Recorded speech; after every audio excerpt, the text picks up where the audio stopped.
عظیم محفل ہے کہ جو رب کو بھی پسند ہے،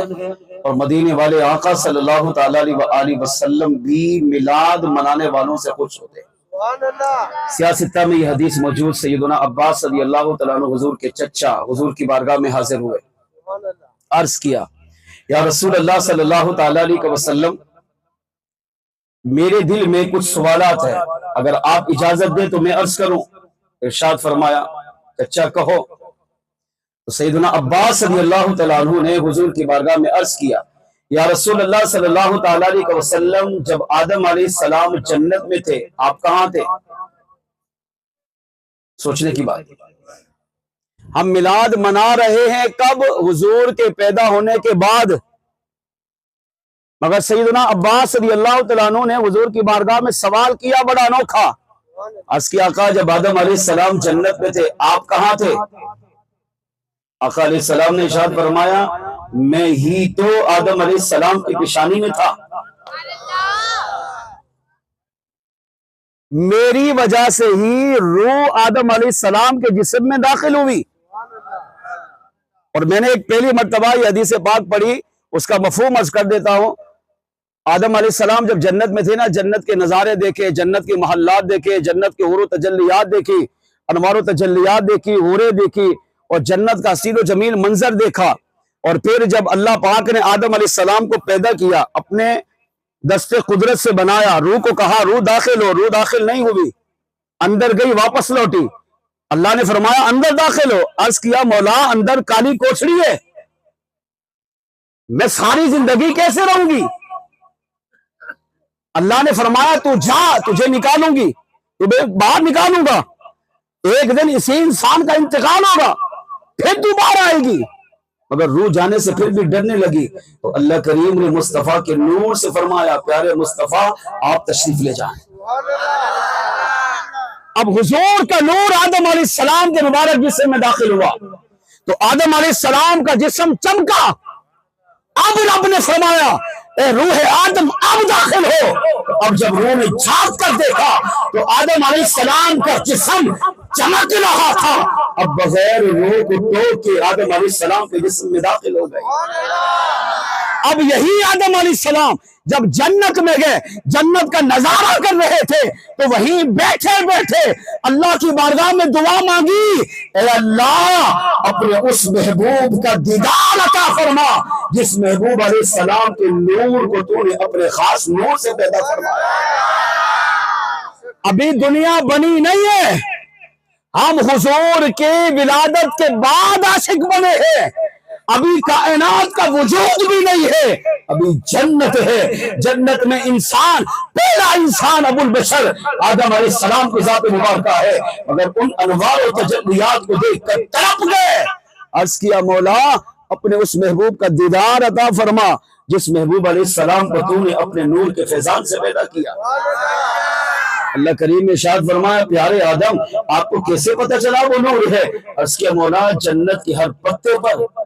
ہر شاخ پر، ہر ٹہنی پر، ہر جگہ، یہاں تک کہ میں نے جنت میں بیٹھ کر تیرے عرش اعظم کو دیکھا ہے تو اس پر بھی لکھا تھا لا الہ الا اللہ محمد رسول اللہ۔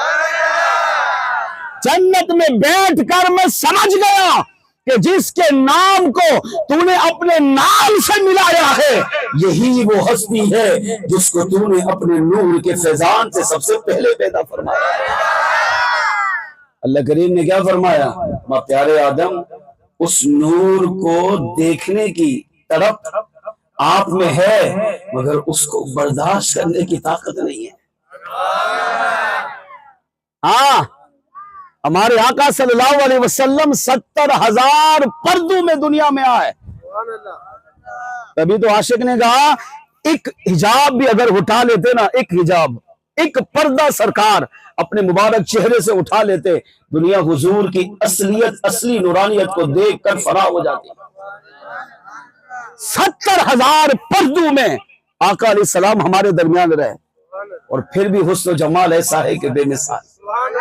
بہرحال سیدنا عباس رضی اللہ تعالیٰ عنہ نے عرض کیا یا رسول اللہ جب آدم علیہ السلام جنت میں تھے آپ کہاں تھے؟ تو مصطفیٰ جان رحمت کا میلاد منانے والے سنو،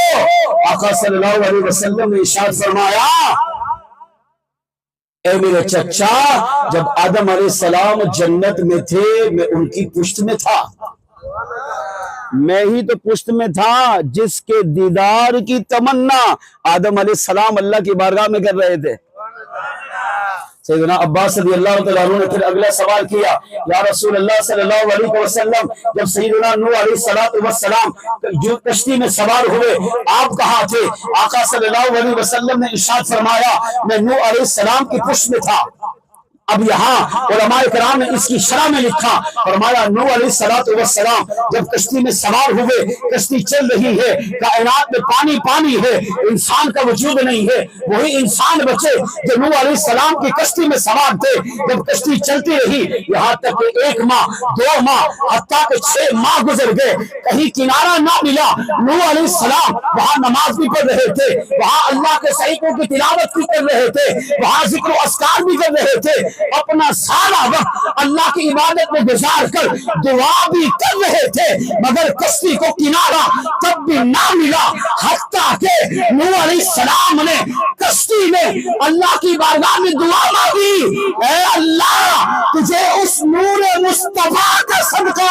جو اس وقت میری پیشانی میں چمک رہا ہے، اس نور کا صدقہ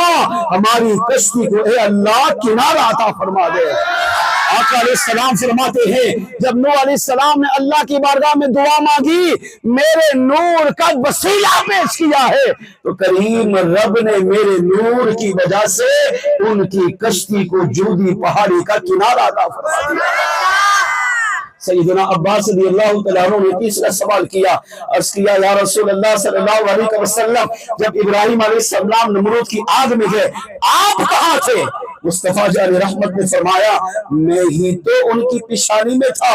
جس کے صدقے اللہ نے آگ کو جنت کا باغ بنا دیا۔ اس کے بارے میں اللہ فرماتے قلنا ہم نے کہا یا نار کونی برداً وسلاما علی ابراہیم اے آگ میرا ابراہیم پر ٹھنڈی ہو جا۔ آگ کتنی تھی علماء نے لکھا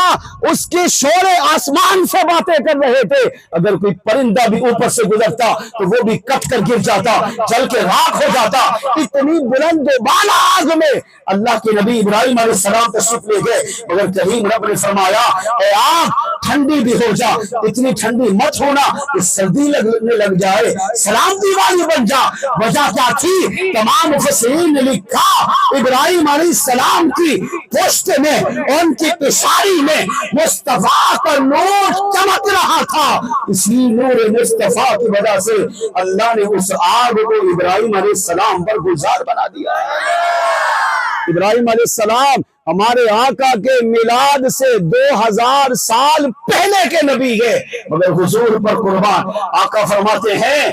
کہ میں ابراہیم علیہ السلام کی پیشانی میں تھا جب وہ نمرود کی آگ میں تشریف لے گئے، میری وجہ سے اللہ نے ان پر کرم نوازی کی۔ سیدنا عباس رضی اللہ تعالیٰ عنہ نے اگلا سوال کرنا چاہا مگر ان کے سوال کرنے سے پہلے میلاد والے آقا صلی اللہ علیہ وسلم نے خود ہی جواب دیا، فرمایا چچا سنو میرے رب نے آدم علیہ السلام سے لے کر میرے والد عبداللہ رضی اللہ تعالیٰ عنہ تک اور اماں حامنہ میری پہلی ماں سے لے کر میری ماں بی بی آمنہ طیبہ طاہرہ تک اللہ کریم نے اماں حوا سے اماں آمنہ تک آدم علیہ السلام سے سیدنا عبداللہ رضی اللہ تعالیٰ عنہ تک جس باپ کی پشتوں سے اللہ نے مجھے گزارا ہے، جس ماں کے بطن اقدس میں میرے نور کو کریم رب نے رکھا ہے، اللہ نے میرے نور کی وجہ سے میرے ان ماں باپ کو شرک اور کفر سے محفوظ فرما دیا۔ میرے ان باپوں نے ان ماؤں نے کبھی گناہ نہیں کیا، اللہ نے انہیں شرک سے بھی بچایا، کفر سے بچایا، ایمان کی دولت عطا کی۔ وہ سارے موحد تھے، توحید پر قائم تھے، رسالت پر قائم تھے۔ اللہ کریم نے ان تمام ماؤں کو باپوں کو میرے نور مصطفیٰ کی وجہ سے نور کا فیضان عطا فرما دیا۔ اب یہی نور مصطفیٰ جب 12 ربیع الاول سے 1500 سال پہلے یہی نور مصطفیٰ جب 12 ربیع الاول کی مبارک رات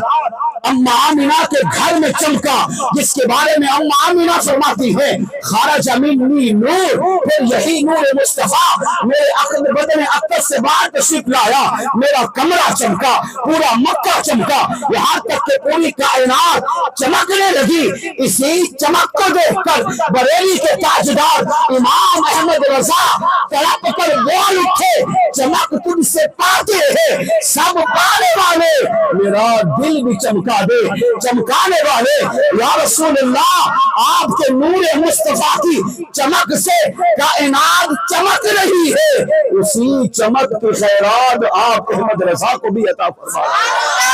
ہم بھی اعلی حضرت کے غلام ہیں، امیر اہل سنت کے غلام ہیں، ہم بھی ان کی اتباع میں آج اس سالانہ میلاد مصطفیٰ میں یہی عرض کرتے ہیں، چمک تجھ سے پاتے ہیں سب پانے والے، ہمارا دل بھی چمکا دے چمکانے والے۔ یا رسول اللہ، جس نور کے صدقے آپ نے پیدا ہو کر کائنات کو چمکایا ہے، اسی نور کی خیرات آج اس میلاد کی محفل میں آنے والوں کو بھی عطا فرمائے۔ تو پھر مل کر پڑھ لیجئے، سب سے اعلیٰ عالم نانا آپ تک آواز آنی چاہیے، سب سے بالا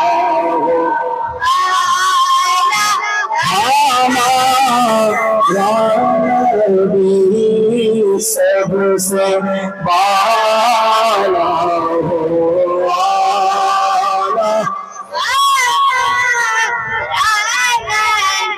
سارے اونچوں سے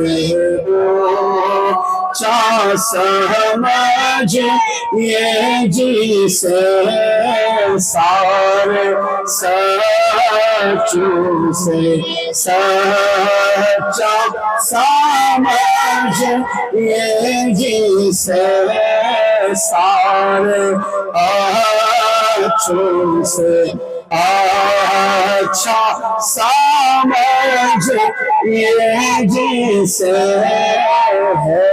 اس اونچے سے اونچا ہمارا رب نے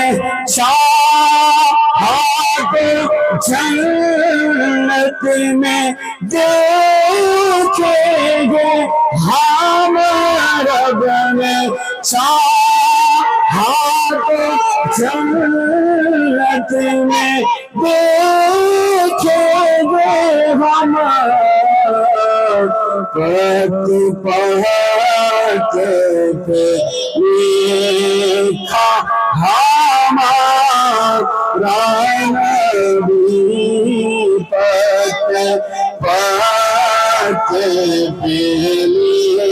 لکھا ہمارا نبی، سب سے بالا ہو ہمارا نبی، سرکار کی آمد